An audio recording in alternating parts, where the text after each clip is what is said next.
दोस्तों, हम सब जानते हैं कि हर साल जन्माष्टमी के दिन भक्ति, श्रद्धा और हर्षोल्लास के साथ इस त्योहार को मनाया जाता है, जिसे हम श्री कृष्ण का जन्मोत्सव कहते हैं।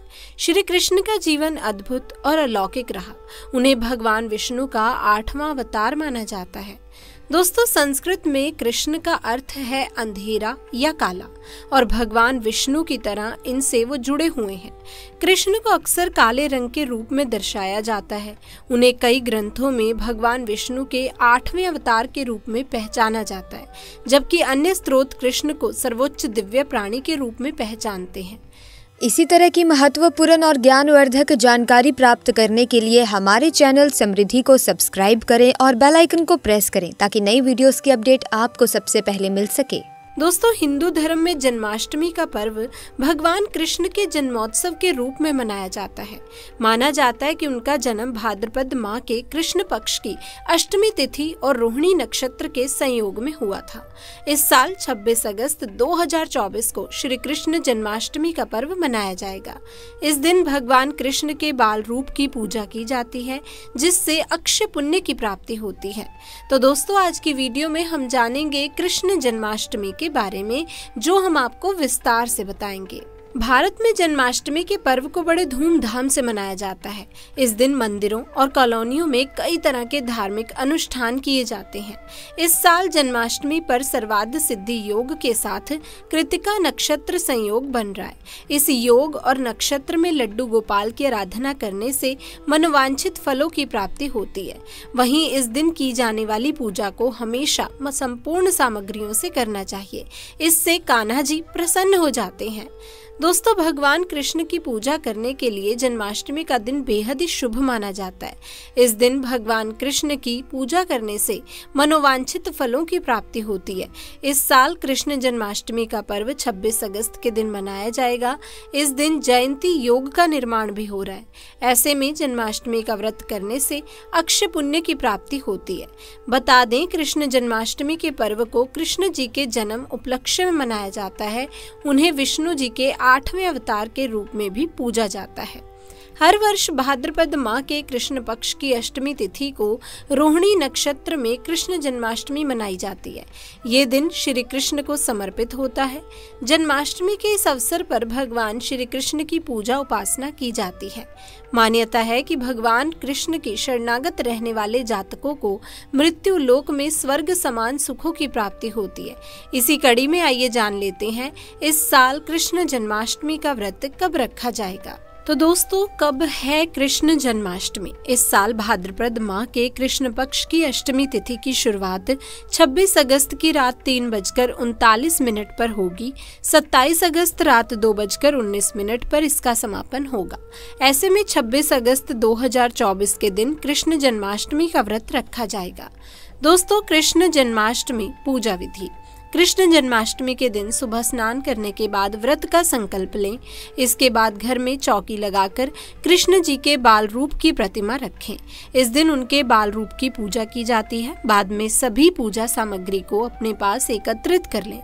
इस दौरान कृष्ण जी के समक्ष दीपक जरूर जलाएं। फिर कृष्ण जन्म कथा का पाठ करते हुए उन्हें माखन का भोग लगाएं। इस दौरान भगवान से प्रार्थना करते हुए कुछ मंत्रों का भी जाप करें। कृष्ण जन्माष्टमी पूजा सामग्री। श्री कृष्ण जन्माष्टमी के दिन कान्हा जी की पूजा करने से शुभ परिणामों की प्राप्ति होती है।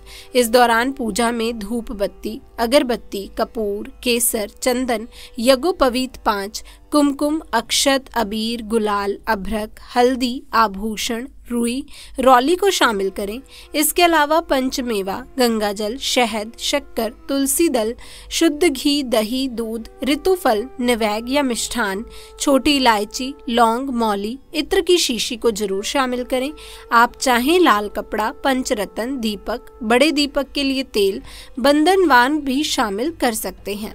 अब दोस्तों, आपको श्री कृष्ण के शक्तिशाली मंत्र के बारे में भी बता देती हूँ। क्रीम कृष्णाय नमः। ओम देविका नंदनाय विद्महे वासुदेवाय धीमहि तनो कृष्ण प्रचोदयात्। ओम कलीम कृष्णाय नमः। गोकुलनाथाय नमः। तो दोस्तों, श्री कृष्ण जी को गोकुल में सिर्फ दूध माखन ही नहीं, गायों का भी भरपूर सानिध्य मिला। बाल सखाओं के साथ रोजाना जंगल जाकर अपनी गायों को चराते थे। गायों के प्रति उनके अंदर इस बदर प्रेम था कि उन्होंने ब्रज में इंद्र की पूजा बंद करवाकर गायों की उपासना शुरू करवा दी थी। उनके इस प्रेम के चलते उन्हें गोपाल नाम भी दिया गया। मान्यता है कि खुद जन्माष्टमी के दिन भक्त गो सेवा करते हैं तो उन पर कृष्ण जी की विशेष कृपा बरसती है। भगवान श्री कृष्ण का आशीर्वाद पाने के लिए गाय को रोजाना 4 पानी आदि देने का विधान है, लेकिन हर किसी के लिए आज के दौर में संभव नहीं होगा। इसके बावजूद जन्माष्टमी के दिन गाय को चारा जरूर खिलाएं। संभव हो तो घर में बनी पहली रोटी रोज के लिए गाय के लिए बनाएं और समय निकालकर उसे खिलाएं। इससे न सिर्फ गौ माता का आशीर्वाद मिलेगा, बल्कि भगवान कृष्ण समेत सभी देवी देवता का आशीष मिलता है। गाय को सर्वाधिक गुड़ प्रिय होता है। संभव हो तो गाय को गुड़ चना खिलाएं। जन्माष्टमी के दिन चना गुड़ के साथ सर्वोत्तम आहार माना गया है, इसीलिए अपनी क्षमता अनुसार जन्माष्टमी पर गाय को गुड़ चना खिलाएं। आइए अब जानते हैं कि इस खास दिन पर लड्डू गोपाल की सेवा कैसे करें। जन्माष्टमी के दिन लड्डू गोपाल की सेवा करने के लिए इन तरीकों का पालन किया जा सकता है। सबसे पहले है स्नान। सबसे पहले लड्डू गोपाल की मूर्ति को तुलसी के पत्तों वाले गंगा जल से स्नान कराएं। इसके बाद उन्हें पंचामृत, दूध, दही, घी, शहद और गंगा जल से स्नान कराएं। फिर उन्हें गंगा जल से फिर से स्नान कराएं। अब बारी आती है वस्त्र की। स्नान के बाद लड्डू गोपाल को इत्र लगाकर नए वस्त्र पहनाएं। आप राशि के मुताबिक भी उन्हें वस्त्र पहना सकते हैं। जैसे मेष राशि के लोगों को लाल रंग के वस्त्र, वृषभ राशि के लोगों को चांदी की वस्तुएं, मिथुन राशि के लोगों को लहरिया वाले वस्त्र और कर्क राशि के लोगों को सफेद रंग के वस्त्र पहनाए जा सकते हैं। दोस्तों, अब है श्रृंगार।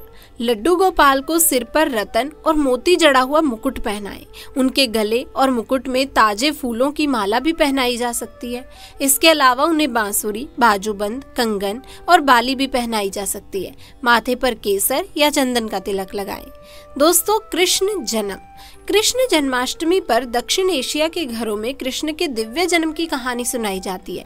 किंवदंतियों के अनुसार कृष्ण के चाचा कंस, जो उत्तर भारत के मथुरा शहर के राजा थे, अपने दरबार में एक दिव्य आवाज सुनी, जिसमें भविष्यवाणी की गई थी कि उनका पतन उनकी चचेरी बहन देविका से पैदा हुए 8वें बच्चे के हाथों होगा।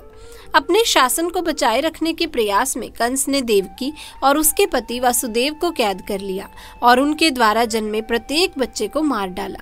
भागवत पुराण नामक एक पवित्र ग्रंथ के अनुसार जब 8वें बच्चे कृष्ण का जन्म हुआ तो जेल के द्वार चमत्कारिक रूप से खुल गए और एक दिव्य आवाज ने वासुदेव को कृष्ण को यमुना नदी पार कराने का निर्देश दिया। मूसलाधार बारिश के कारण यमुना में बाढ़ आ गई, लेकिन नदी केवल कृष्ण के पैरों तक ही बढ़ी।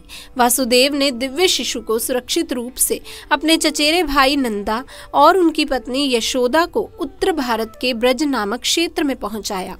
कंस के संदेह को दूर करने के लिए देवताओं ने कृष्ण की जगह यशोदा की बेटी को जेल में रख दिया। जब कंस के पहरेदारों ने उसे मारने की कोशिश की तो वो देवी योग माया में बदल गई और कंस को उसके अपरिहार्य भाग्य की याद दिलाते हुए जेल की कोठरी से गायब हो गई। आज की वीडियो में बस इतना ही। मैं उम्मीद करती हूँ कि वीडियो आपको अच्छी लगी होगी। अगर हाँ तो इस वीडियो को लाइक करें, शेयर करें और चैनल को सब्सक्राइब करना बिल्कुल ना भूलें। मिलती हूँ आपसे अगली वीडियो में, तब तक के लिए आप सभी का धन्यवाद।